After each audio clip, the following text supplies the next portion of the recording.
Navy ने काफी अहम रोल प्ले किया है।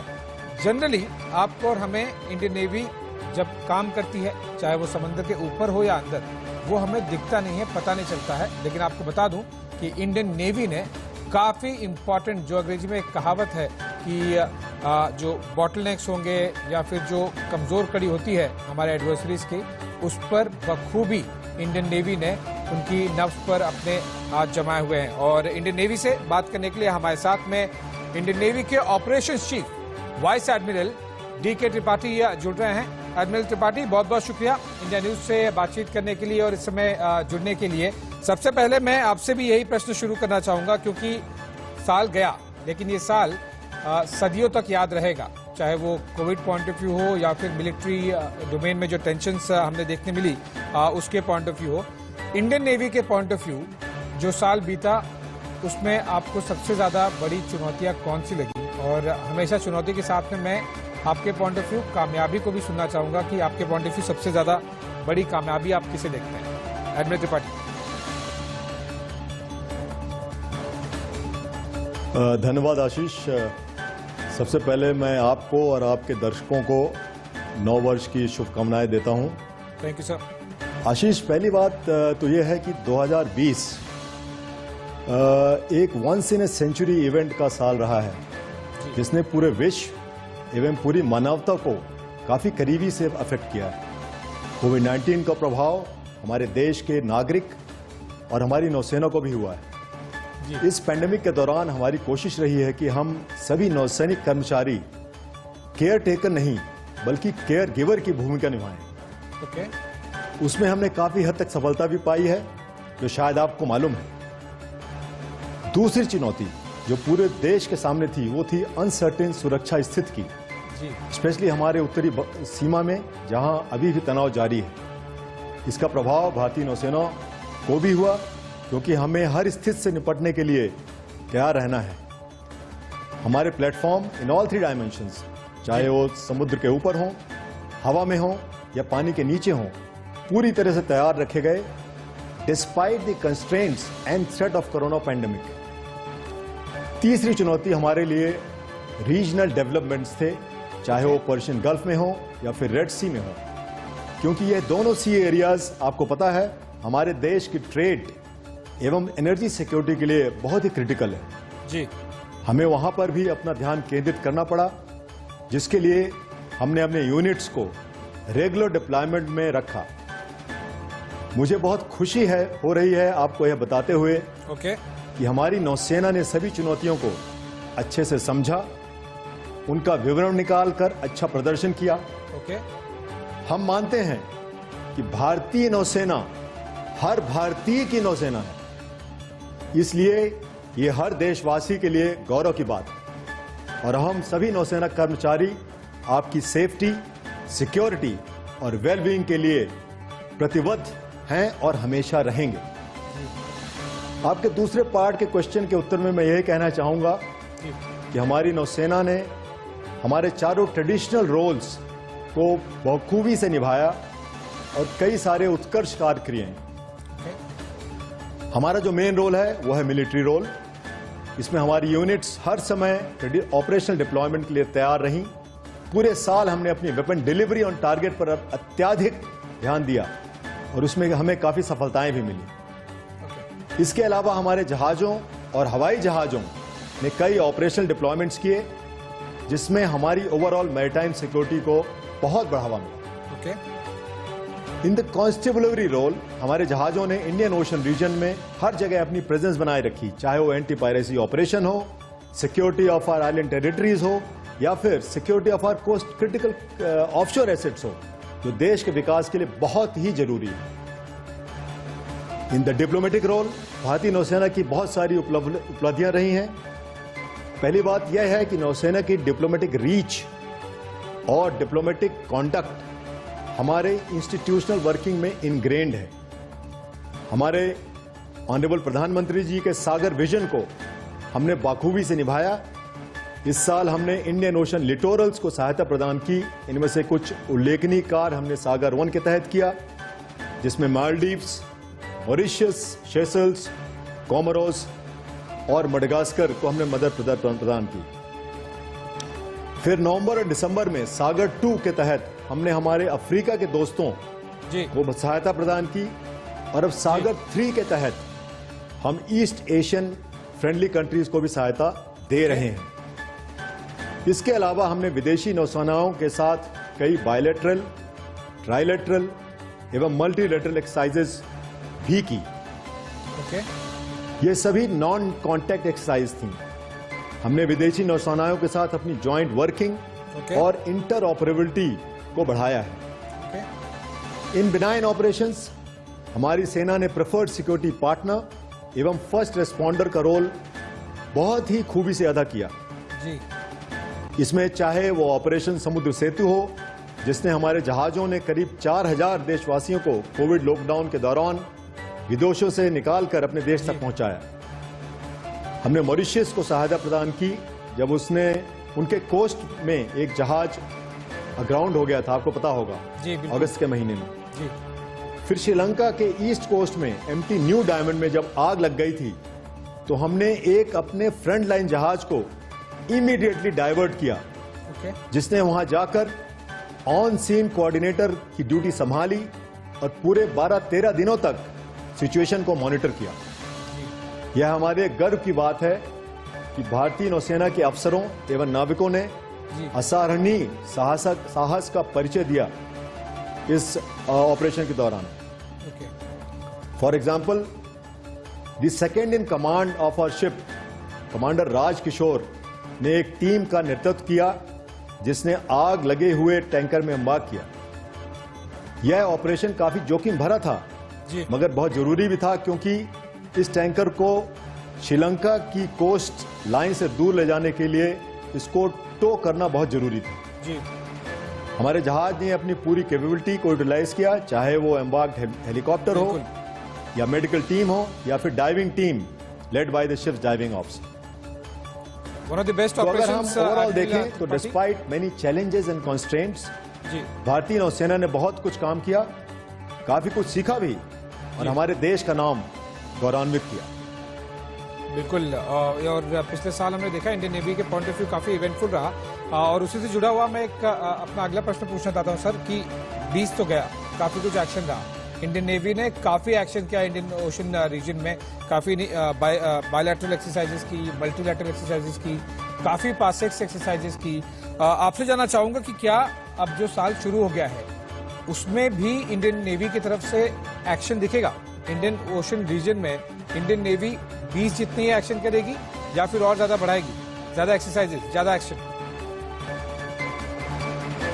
आशीष, ये सही है कि 2020 में कोविड के रहते हुए भी हमारी नौसेना ने कई एक्सरसाइजेस विदेशी नौसेनाओं के साथ किए जी।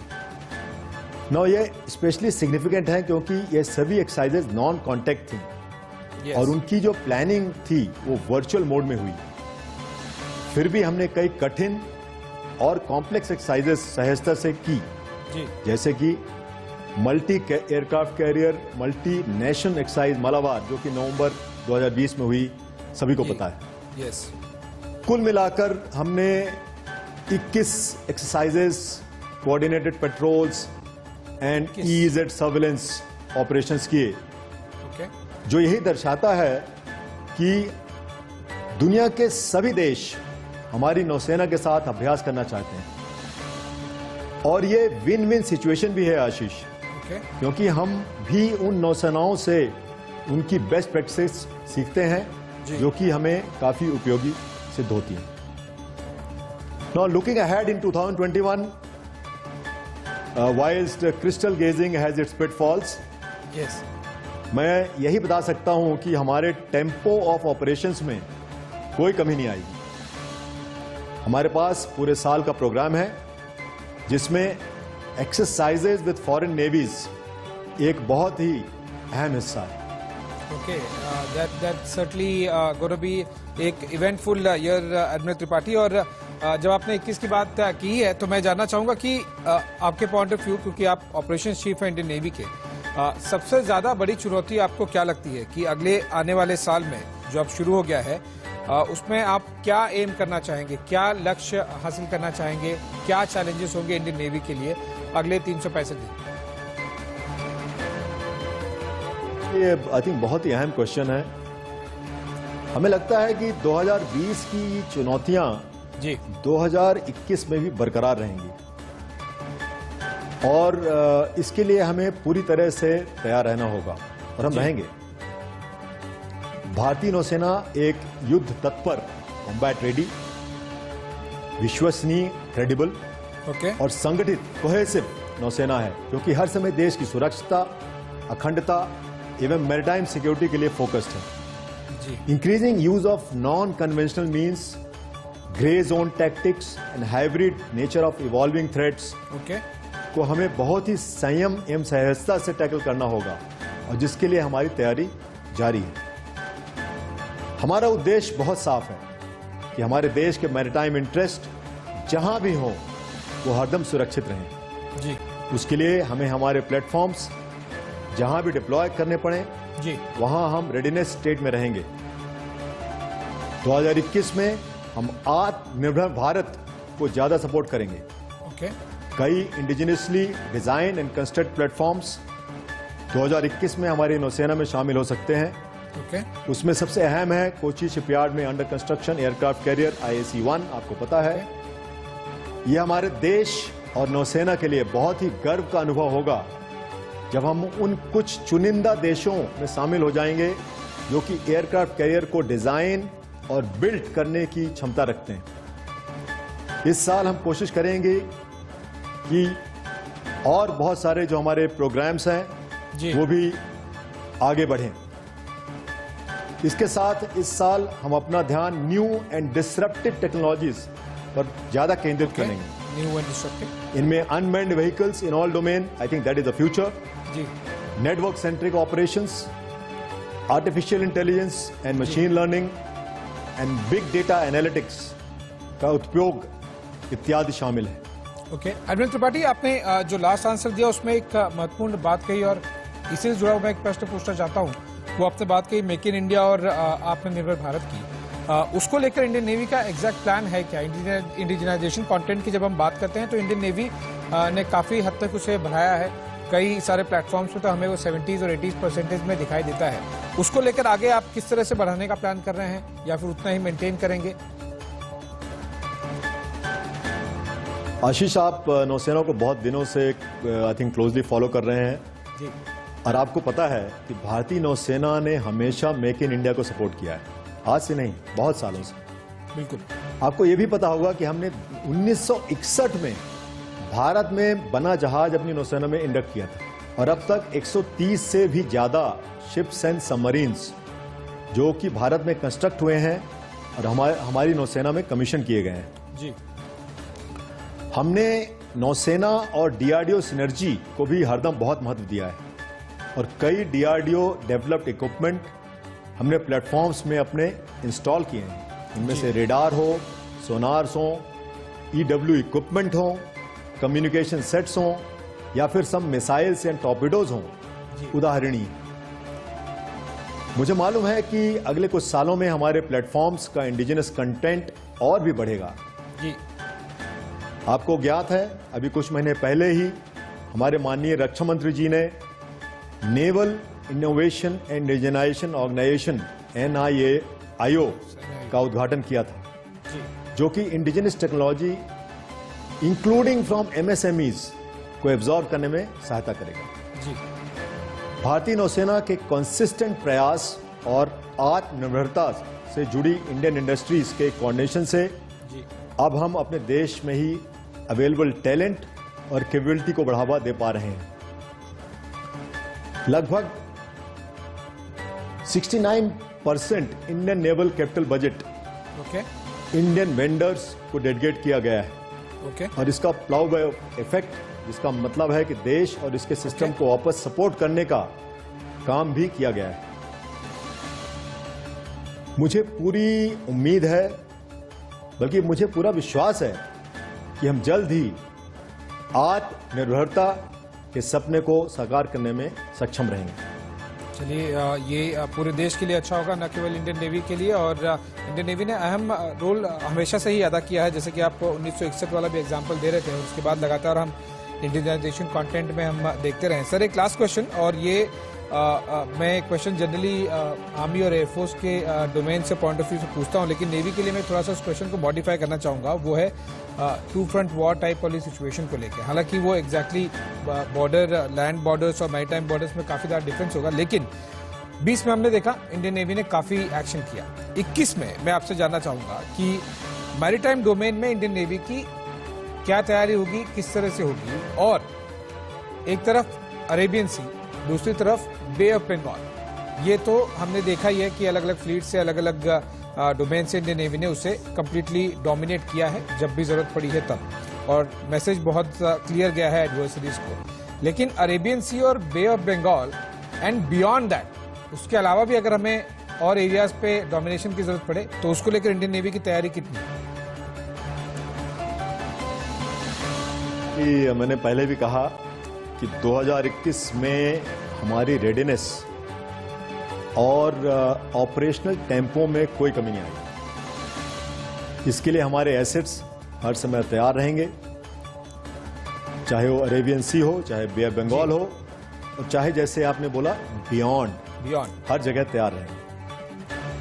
हम मैरीटाइम सर्विलेंस और मैरीटाइम डोमेन अवेयरनेस को और इंप्रूव करेंगे, जिससे कि Indian Ocean region as a whole में पूरी तरह से ट्रांसपेरेंसी आ जाए और हमें पता चले कि कहां क्या हो रहा है।